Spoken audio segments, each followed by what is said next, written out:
A very good morning to everyone. Today we are going to discuss about the ozone, a friendly gas at stake. Why a friendly gas? Because it saves us from the ultraviolet radiation. But here one point is to be noted that ozone is a friendly gas as well as it is a pollutant. So it is a pollutant in troposphere. It acts as a pollutant in troposphere, but in stratosphere, it is a very friendly gas which saves us from ultraviolet radiation. So here you can see there is a presence of ozone layer in stratosphere. So here O3, a gas composed of three atoms of oxygen, is known as ozone layer. It has been found at an altitude of around 16 to 35 km in stratosphere. And nearly 90% of Earth ozone is in the stratosphere and is referred to as the ozone layer. Here, ozone absorbs a band of ultraviolet radiation that is known as UVB. So we can see the ozone concentration here, which is maximum in stratosphere and very less in troposphere. So the UVC, UVB and UVA, these are the ultraviolet rays, and our ozone layer shielded us from UVB, that is having 280 to 315 nanometer. UVC is having 100 to 280 nanometer, and UVA is having 315 to 400 nanometer. It saves us from UVB. Now, ozone and its friendly nature. If we see, firstly, ozone layer was discovered in 1913 by a French physicist named Charles Fabry and Henry Boson. The ozone layer has the capability, we all know it is having the capability to absorb almost 97 to 99% of the harmful ultraviolet radiation that sun emit, and which can produce a long-term devastating effects on human beings as well as on plants and animals. So there starts a tragic story of ozone layer. It started depleting. In the past 60 years or so, human activities has contributed to the deterioration of the ozone layer because we are fuming the CFCs into the atmosphere, which break down the chlorine atom. Now we will see how it happens. So you can see the concentric circles which are encircling the Earth. We are having first the troposphere, then we are having the stratosphere, and in stratosphere we are having ozone layer which shielded the Earth from UV radiation. You can see here sun, and they are radiating, emitting UVA and UVB, and the ozone layer is shielding that. So what we are doing, we are basically adding the ozone depleting chemicals into the atmosphere like CFCs, chlorofluorocarbon, that is through aerosols, refrigerants and solvents. And then we are having also HCFC, that is hydrochlorofluorocarbon, that is also added by us, that is through aerosols, refrigerants and solvents. Then halogens, that is the fire extinguishers, through we are adding it. Methyl bromide, while we are using the pesticides, we are adding it. Then what happened? How that work? How that deplete the ozone layer? The first step shows that ultraviolet rays, the presence of ultraviolet rays in itself, split the chlorine atom away from the chlorofluorocarbon. And then this chlorine atom break up an ozone molecule and making a hole in the ozone layer. The molecules left behind are chlorine monoxide and oxygen. So this is a method. Then again it start operating.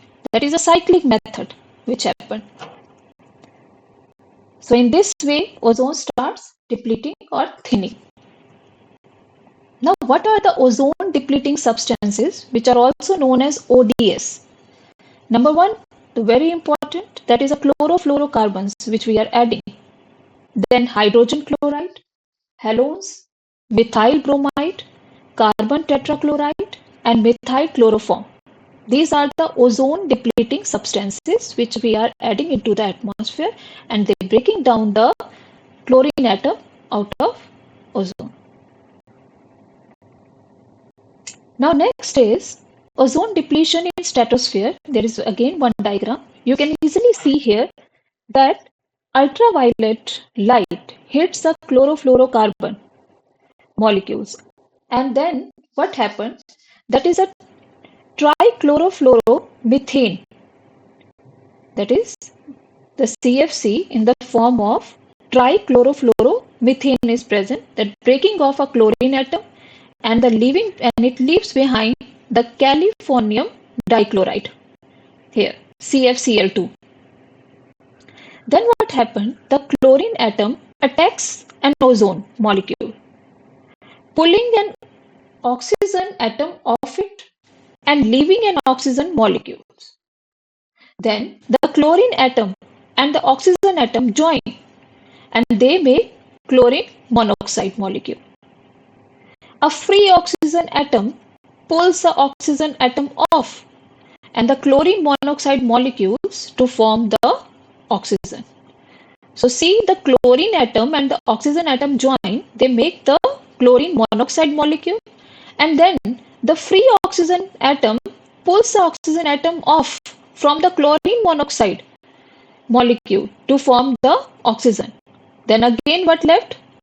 Once free, the chlorine atom is off, and that chlorine atom is again started attacking another ozone molecule, and here begins the cycle. So in this way again they break down the ozone molecule. Now what we mean by ozone hole? Actually, more accurately we can use the word ozone thinning. That is, ozone thinning is a region over Antarctica which with total ozone 220 Dobson units or lower. The average total column ozone in the atmosphere is about 300 Dobson units basically. So in 1984, British Antarctic Survey scientist, that is a Joseph Farman, Brian Gardner and Jonathan Shanklin, they discovered a recurring springtime Antarctic hole, ozone hole. They published the paper in Nature in 1985. The data summarized that had been collected by the British Antarctic Survey, which show that ozone level had dropped to 10% below normal January level for Antarctica. So that is very important. They discovered that point and published it. So here, the unique feature of Antarctic meteorology. You can see at your screen, there is a winter vortex that happened over Antarctic. So the chemistry of the Antarctic polar vortex has created sphere ozone depletion. The nitric acid in polar stratospheric cloud reacts with chlorofluorocarbons to form chlorine, which catalyzes the photochemical destruction of ozone as we study. And chlorine concentration built up during the polar winter and the consequent ozone destruction is greatest when the sunlight returns in spring. So these clouds can only form at temperature that is below about minus 80 degrees Celsius, that is minus 112 degree Fahrenheit, so which has been found over the Antarctica. Now since there is a greater air exchange between the Arctic and the mid latitudes, ozone depletion at the North Pole is much less severe than at the South. So unique feature here formed at Antarctic.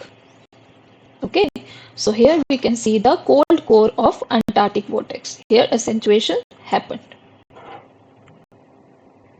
Now we lost the ozone layer, loss of the ozone layer.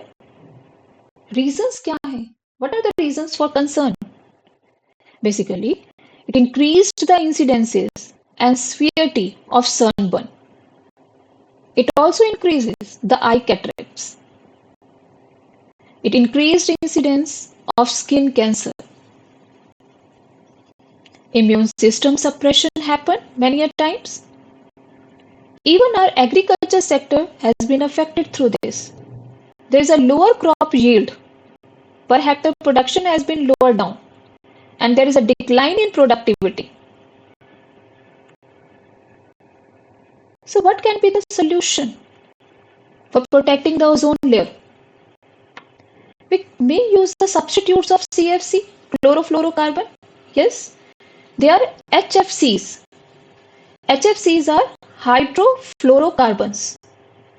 Instead of using chlorofluorocarbon, we can use hydrofluorocarbons. Next, we can see the Montreal Protocol, very important.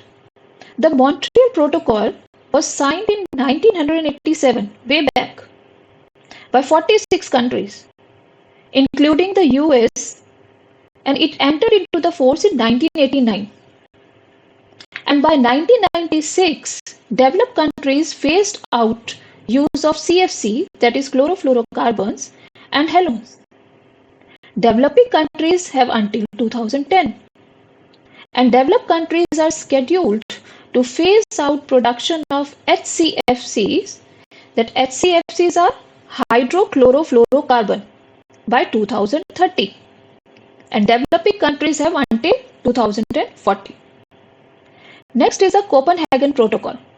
It took place in 1992. Countries representing over 80% of global emission have engaged with the Copenhagen Accord, and countries submit emission reduction targets in that accord.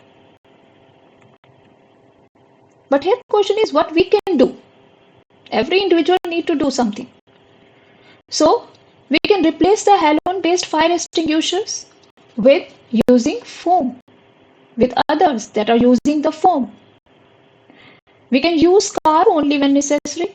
The less we use our cars, the less pollutants we will emit into the atmosphere. Remember that burning fossil fuels breeds many substances that damage the ozone layer. Do not buy refrigerators or air conditioners equipment that use chlorofluorocarbons as a refrigerant. Instead, use other things that we can use. First, we can see the things, conditions. So do not use cleaning solvents containing CFCs or even ammonia. Do not use sprays and do not buy objects made of plastic foam, which include the dry ice or freezer. Low consumption of these products will discourage plastic foam manufacturers. So we can save ozone layer through that. So here we must add that awareness is very important. Main thing we can do is to spread awareness and follow sustainable measures so that we can save our friendly gas, that is ozone. So we need an ear to hear the plight of ozone. So that is very important. Thank you so much.